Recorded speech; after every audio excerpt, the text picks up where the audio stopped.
Thank you for making Locked On Yankees your first listen every day. We're free and available on all platforms. On today's episode, it's all about arbitration. Plus, is Aaron Judge close to signing an extension? Will Aaron Judge even be able to play at Yankee Stadium once the season starts? That could be an issue for both New York baseball teams. Jordan Montgomery looked a little rusty yesterday against the Blue Jays. And speaking of the Blue Jays, is Brett Gardner heading north to Toronto? And there's a new Yankees baby. All that next on Locked On Yankees.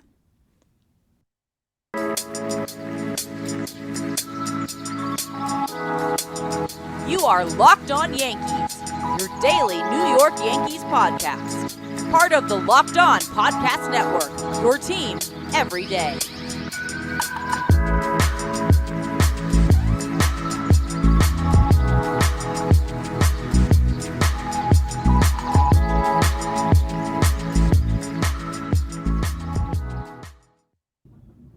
Greetings, Yankees fans. It's Stacey Gotsoulias, and I'm joined by my co-host, Abbey Mastracco. Welcome to Locked On Yankees. It's Wednesday, March 23rd, and baseball is happening. The Yankees are playing tonight. We'll talk about that in a bit. First, you can find us on Twitter and Instagram at Locked On Yankees, all one word. You can listen to us on every podcasting platform available, including Apple, Odyssey, Spotify, and Stitcher. You can watch and subscribe to us on YouTube. We're inching closer and closer to 1,000 subscribers, and when we hit 1K, we're having a giveaway. And when you get into your car, you can tell your smart device to play podcast Locked On Yankees. Abby, how are you today? Oh, man. The NHL trade deadline passed and it kicked my ass. That's a lie. Oh, I was in Philadelphia last week for Claude Giroux's 1,000th game, and then I did what any reporter does, and I went out to the loading docks to see if he was going to get on the bus with the team to go up to Ottawa, and he wasn't. So I was like, great, he's going to get traded. I write my whole story. Crickets. Yeah. Didn't get traded for 2 more days. And then I had to rewrite my story. And by then I have to write other stories. And by then I have other, I'm trying to text people for news. Oh, I'm so glad it's done. It's such a weird, I don't know. I hate the trade deadline. I hate the trade deadline in every sport. It's exciting and there's action. But from my perspective, it's just a lot of people that I text that sometimes don't text me back. Sometimes text me back at 3 a.m. Sometimes they text me back after the trade's already been completed. Help me. Yeah, it's like you're not helping. And it's also just weird for me sometimes. I have the same existential crisis every year with baseball when the trade deadline rolls around and I have to write about minor leaguers getting traded to we call them assets. And I'm like, these are people. Why am I doing this job? I can't capitalism's bad. Oh my God. And then by the end of it, it's fine. And I'm like, let's write about curveballs again, Yeah. Now, speaking of moves and stuff, not that this is really moves, but yesterday was arbitration day and the Yankees basically agreed with everyone except Aaron Judge, which we knew it was probably going to happen because they're looking to extend him. And according to Joel Sherman, they're going to make that extension to him and see if he takes it. If things aren't done before opening day, Aaron Judge said that he will not talk with the Yankees during the season because he doesn't want it to be a distraction. So we'll see what happens, but we also have the issue of, is he going to play in every game? Is he going to be able to travel to Canada? This is a big deal. People are joking about it, but if the mandates stay in place, it does not look like they're loosening anytime soon. Right. And if these guys aren't allowed into Canada, that's, 81 home games plus the games they would play in Canada. So at least 9 or 10 because it's usually split. So that's a lot of games. Now, Anthony Rizzo said that it'll be taken care of, or what was the exact quote? I lost it. I had it earlier. So he didn't say that he got vaccinated. It made it seem like he was going to, or some people were saying that maybe these guys really think that Randy Levine is going to have some sort of effect on Eric Adams, and he's going to be like, oh yeah, let's lift the mandate just for the Yankees and the Mets. And it is the Mets too. Was he immunized? I know. Yeah. Did he pull an Aaron Rodgers? Then let's find him immunized. Yeah. With something I don't know, some antioxidant cocktail that they only give in Canada. But then, he can't get into Canada because he's not vaccinated. So probably not. Right. Aaron Rodgers, not Aaron Judge, the other Aaron. got some sort of special mandate to go visit Shailene Woodley in Canada, which I believe is where he got that like immunization thing. And then they broke up anyway. It's like, really? After all that? But yeah, no, this could be a really big problem for the Yankees. But it could be a really big problem for the Mets because we have at least, there are 3 players the Yankees need to be worried about because Aaron Boone said that it was a couple of players. We know that Higashioka was one last year, Judge, Rizzo. Where the Mets there are a bunch of Mets that haven't been. Yeah, I can't remember who off the top of my head. I believe J.D. Davis, I know, was one of them. People didn't want to comment on his vaccine status, but he did appear in a pro-vaccine commercial for the city. So I think he just didn't want to talk about it because there were other players on the team because I was told that he was vaccinated. Oh man, I gotta double check that. Yeah. I was told last year that he was vaccinated and he did that commercial and everything. But I think the impression that I got was he didn't really want to talk about it because other guys on the team were uncomfortable talking about it. So he was just sort of like, I'm not going to talk about it either. Then we're not going to make it a big deal. I'm not going to make myself an example. Sandy Alderson brought in doctors and specialists to talk to players, and he was really pushing hard for it. And, rightfully so, as somebody who, look, 2 reasons. Sandy was in the military. They give you all sorts of vaccines in the military, and you do not get to decline them. Yeah, no, you get them. You get lots of vaccines. Yes. My ex-boyfriend was in the military, and he was joking about anthrax vaccines. And me and his girlfriend were just kind of not paying attention to the conversation. They looked over at us and they're like, we're not joking. We have gotten vaccines that we don't know what we have even received. Yeah. So Sandy Alderson, Marine Corps veteran, Vietnam veteran, he has received numerous vaccines, I'm sure, but he is a cancer survivor. My dad, also a cancer survivor. So Anthony Rizzo, cancer survivor. Mm-hmm. I know that Sandy was pushing hard for it last year. I'm sure he's doing the same thing. I know that at some point, though, with the Mets, there was a little bit of I don't want to say resentment. That's not the right word, but it was when your mom keeps telling you to clean your room, clean your room, clean your room, clean your room. And at some point you just tune her out and you get mad and you're like, stop asking me to clean my room. I've obviously proved that I'm not going to do it. I'm going to play video games all day instead. I'm like that with a lot of things in my life. The more people tell me to do something, I won't do it. And I'm still like that at my age. It's just something that sticks with you. The Mets, that was sort of the attitude with some of the Mets last year, the more that Sandy Alderson was trying to bring in resources and educate the team. And it's just, at some point when you do say something 100 times, people do tune it out. And that's why there are mandates in place, because people were so resistant to getting it. But it's something that is not just for you, it is for other people. And the Yankees were one of the more vaccinated teams last year. Yep. The problem now is that those are three pretty big pieces, because Higashioka catches Cole. Yeah. Judge is a key part of the lineup, as is Rizzo. So if they can't play in New York for a little bit, okay, maybe, you can navigate that for the first month of the season, but not being able to play in Toronto, that's an insane home field advantage for the Blue Jays. Yes. For one. 2, okay, so this is based on my reporting with the NHL. The NHL was able to get most of their players, all except for one, Tyler Bertuzzi from the Detroit Red Wings, is not vaccinated. Okay. The NHL was able to get everybody vaccinated because they docked pay, basically. If you miss games in Canada for quarantine or because you're not allowed there with the team, you get dock pay. So everybody got on board, with the except of Bertuzzi, who is a Canadian citizen, I believe. So, oh wait, maybe he's not. God, I need to double check this.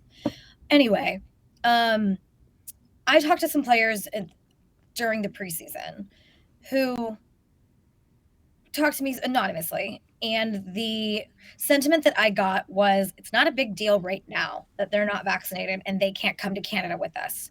It will be a big deal if we're in the middle of a playoff chase in February, March, April, and your goalie can't come on a 4-game Canadian swing, or your top scorer can't come, for a key game that could be the difference between whether you end up in the playoffs or not. So the Yankees are going to be fighting for a playoff spot. Yes, there's expanded playoffs they should be in, but it's too early to tell.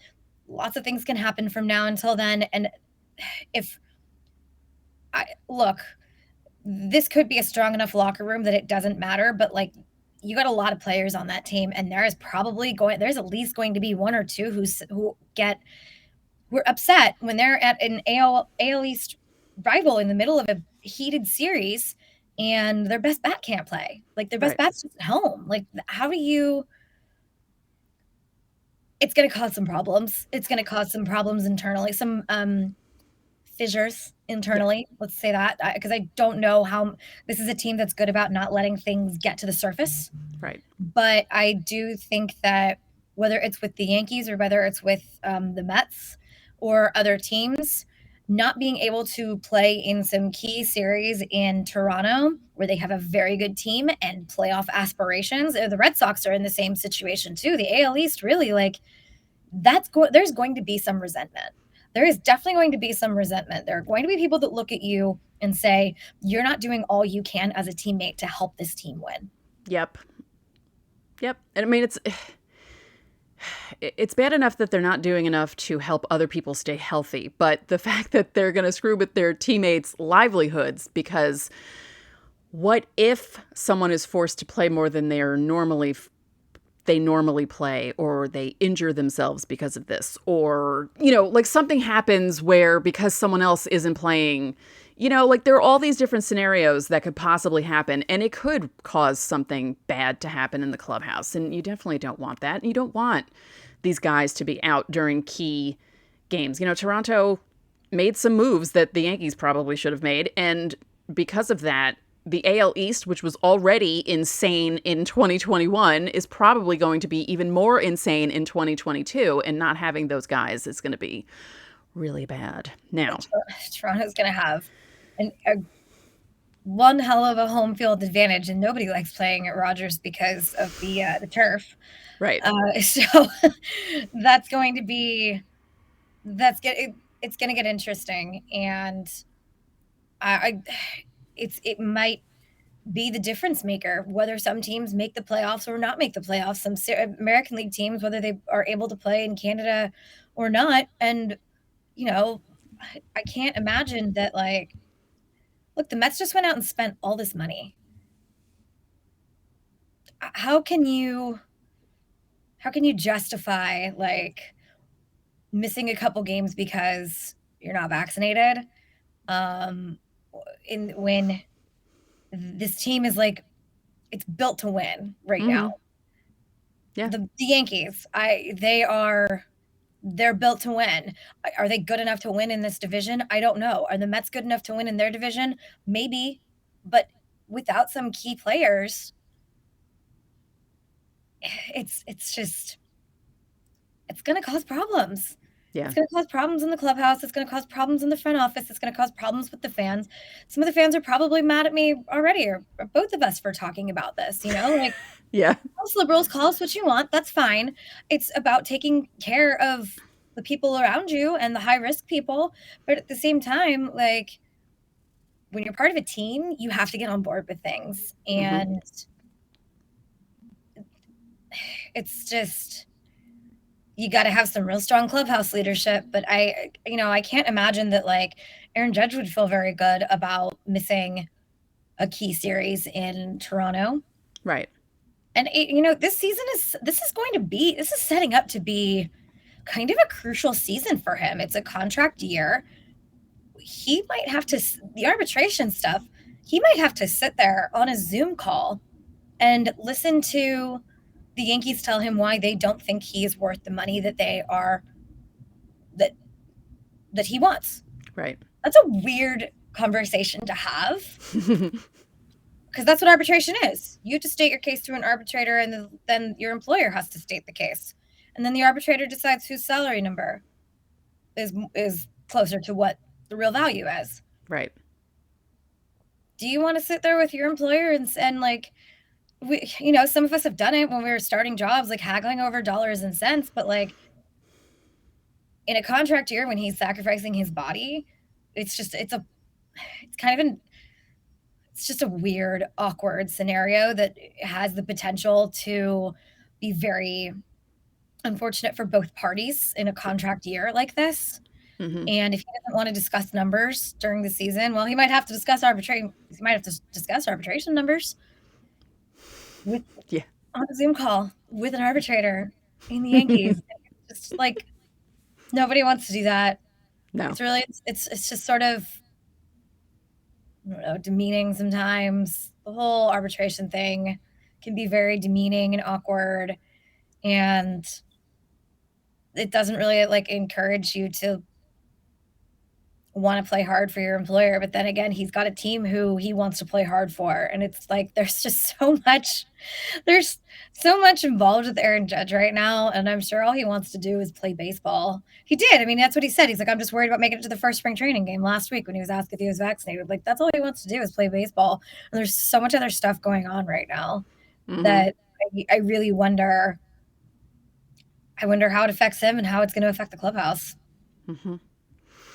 We'll have more about Judge in a moment. We need to talk about Built Bar and Built Bar Puffs. I'm going to tell you all. I got an email yesterday. They have a new flavor with the puffs. Brownie batter.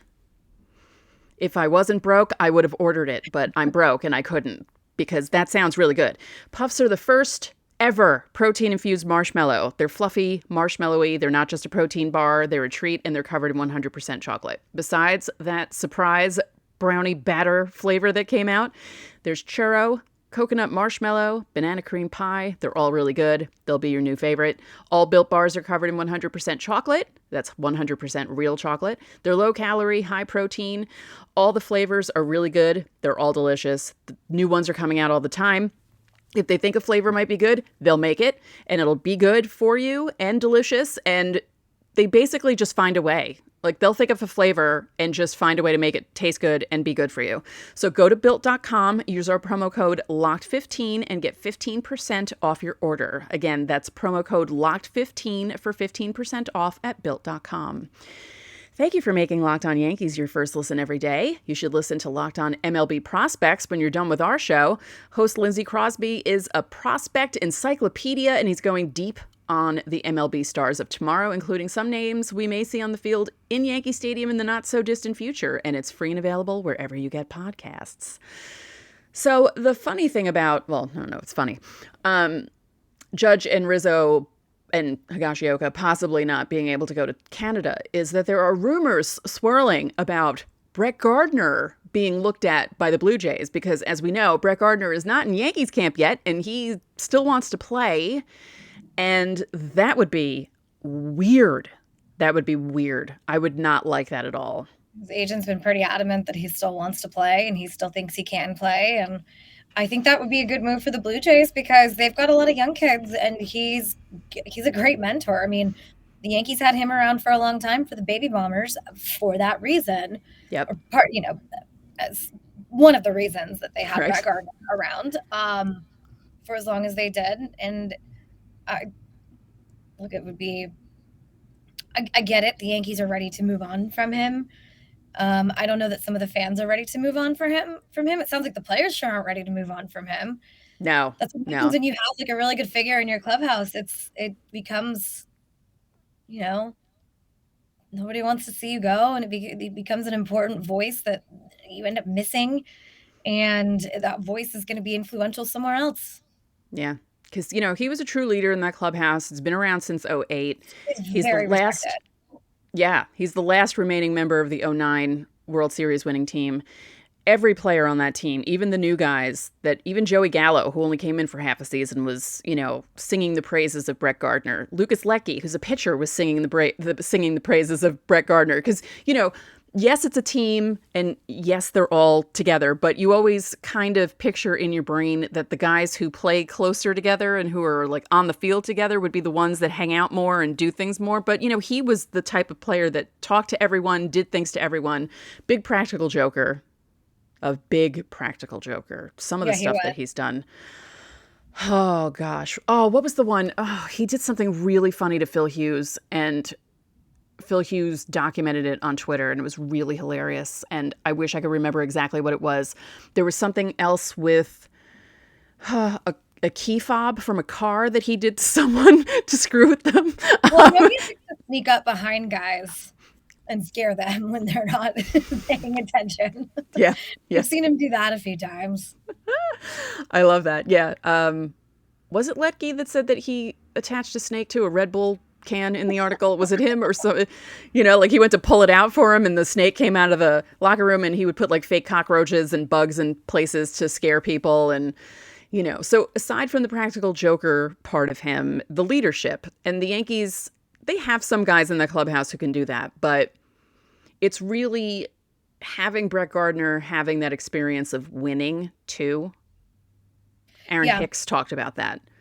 That's a big one. That's what I felt like they lost when Stacey retired, because he was the same type of presence in the clubhouse. Well, it was a different type of presence. Stacey's more vocal. Yeah. Gardner is more lead by example, and he has a presence that people respect and people look to, whereas Stacey commands presence because he's a vocal rah-rah type of leader. Yeah. Yeah. I miss Stacey so much, because my favorite thing about Stacey was, even on days when he wasn't pitching, if someone got hit by a pitch and it was some sort, like there was one time A-Rod got hit by a pitch in Houston, and I think he got thrown, it was thrown behind him first, and then he got hit by the pitch. Stacey was the first guy out of the dugout to like do something. Joe Girardi had to hold him back. And he did that all the time when his teammates got hit by someone, and he was like really pissed about it. It was just so funny. I love that about him. It was great. I'm looking at the roster now. Yeah, you've got guys like Donaldson. You do have some leaders on here, but at the same time, like Donaldson and Rizzo they haven't been around the Yankees for a long time, so it's different. Right. Rizzo has the World Series. He knows how to win, but it's just like he doesn't have sort of that. He doesn't have the same presence as Gardner.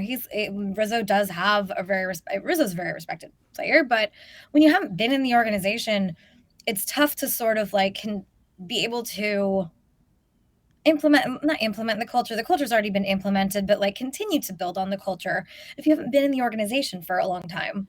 Right. And Gallo's a great guy. Donaldson is a really good leader from what I understand, but it's probably going to be this would be the year for somebody like Judge to really step up and take a leadership role. And maybe he does. Maybe he is that guy in the clubhouse who emerges when everybody needs him. And, he's certainly somebody that people look to in big moments of games. So maybe he's somebody that they'll increasingly look to for big moments in the locker room or in the dugout.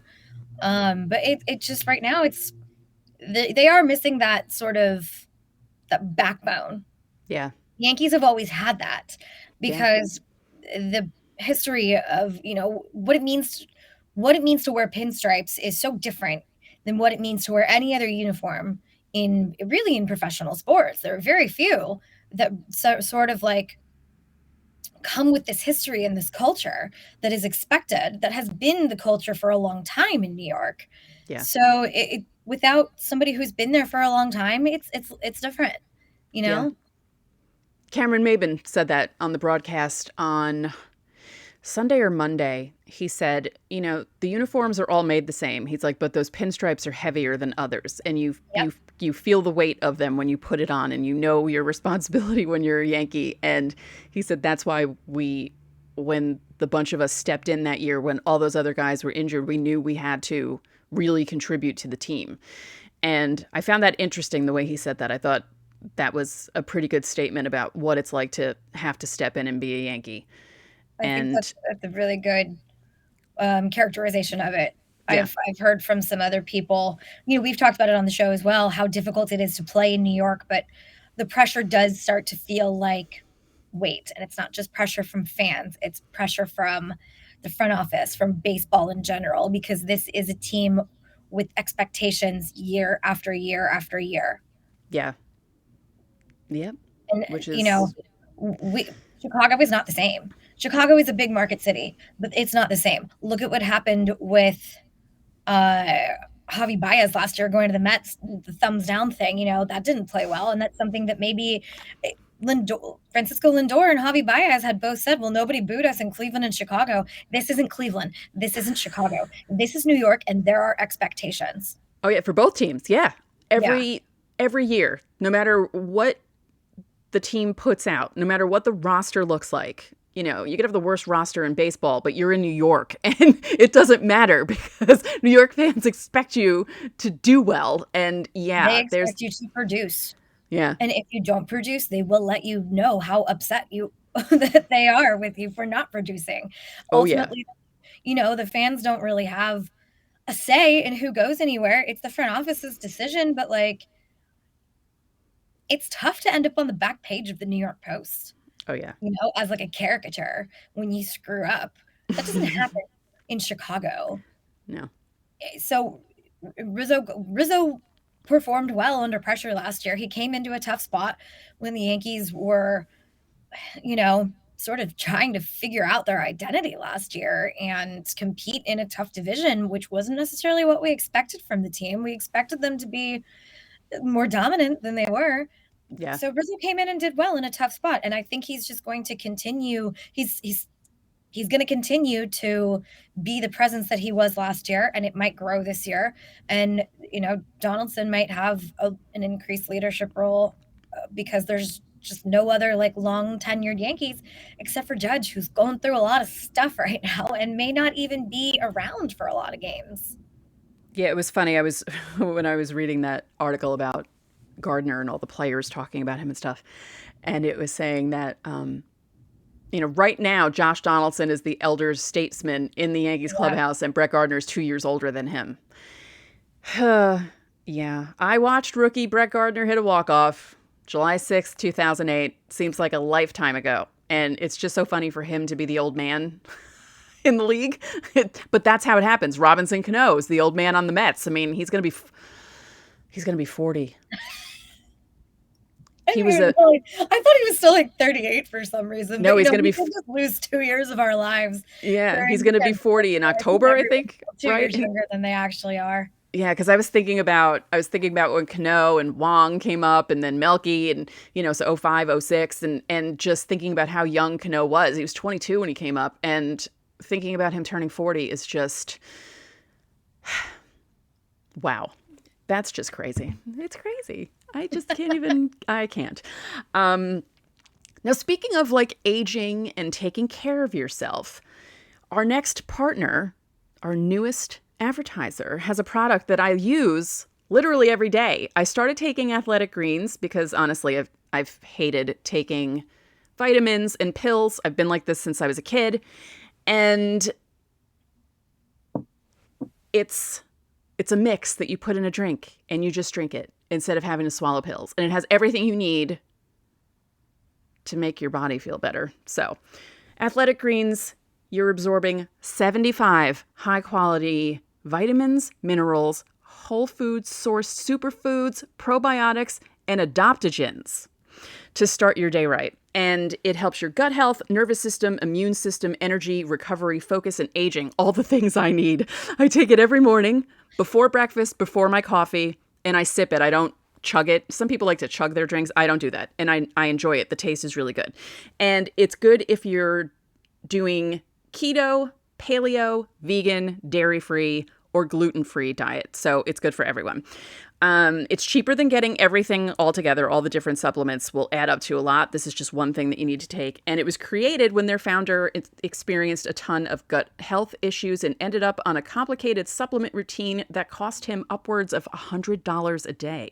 Athletic Greens has 7,000 five-star reviews, and it's recommended by professional athletes. And every purchase, they donate to organizations helping to get nutritious food to kids in need, including No Kid Hungry here in the U.S. So to make it easy, Athletic Greens is going to give you free 1 year supply of immune-supporting vitamin D, which you need in the winter, very much, and 5 free travel packs with your first purchase. All you have to do is visit athleticgreens.com/MLB network. Again, that is athleticgreens.com/MLB network to take ownership over your health and pick up the ultimate daily nutritional insurance.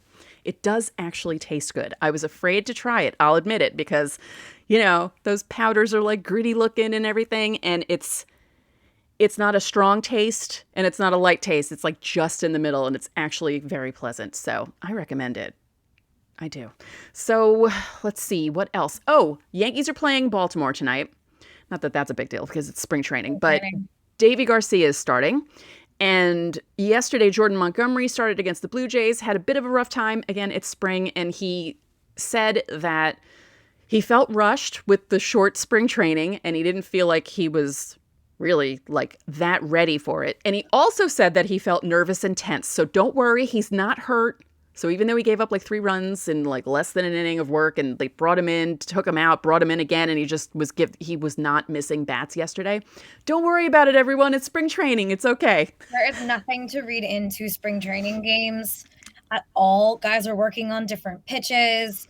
Hitters are working on, new swings. It is the most like low pressure practice situations. It's just to see live pitching, live batters, get some defensive practice in. Nobody is going at 100% right now. Right. Nobody will be going at 100% probably until opening day, because even then we're probably not going to see pitchers throwing until some pitchers throwing their hardest for a couple weeks into the season, just because of the abbreviated spring training. Yep. And the injury concerns with, such a strange off season.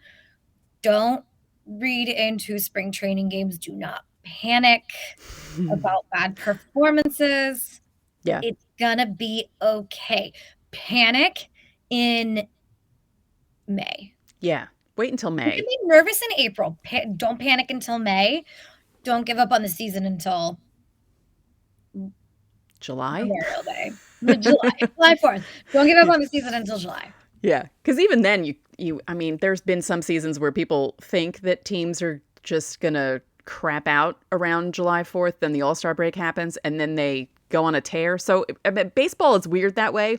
That's the one good thing about the long season, where a team could start off crappy as long as all the other teams in the division aren't doing that well. And then they can, kind of like zoom their way through the second half. The Yankees have done it a few times in their recent history. My favorite was 2007. I talk about it all the time because they were horrible the first 3 months. And even going into the All-Star break, I think they were 1 game over 500 or under. It was bad. And then they went on a run, won the wild card, and we all know they lost to Cleveland in the first round. But those first couple of months were it was horrible. They were 11-17 at one time, and the pitching was bad. They had to bring in Clemens. They made the announcement in May of 2007 with Susan Waldman basically crying in the booth. I was at that game, and it was like, oh my God, is he really coming back? This is the weirdest thing ever. Like, it was such a Yankee thing for them to have him. Like, it was a very dramatic year. But again, this is how it works with big market teams. The Yankees and the Mets are never boring. There's consistently things that happen that, like, it's easy for players to get distracted by, like when they're seeing all of the headlines and all of the rumors and the comings and the goings, and like it's a difficult place to play, but it's also like one of the more rewarding places to play. People who thrive here absolutely love it. It's a big game atmosphere. Like, a game against Atlanta in September when the Mets are out of it still sort of feels different than a game against Cincinnati in September. It still feels like there's something on the line, even if there really isn't at that point. Thinking about those last 3 seasons where the Yankees were not great.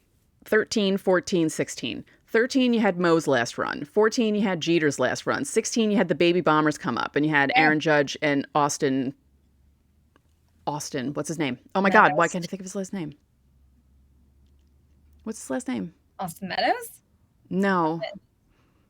Tyler Austin. There we go. Tyler Austin. It was backwards. Okay.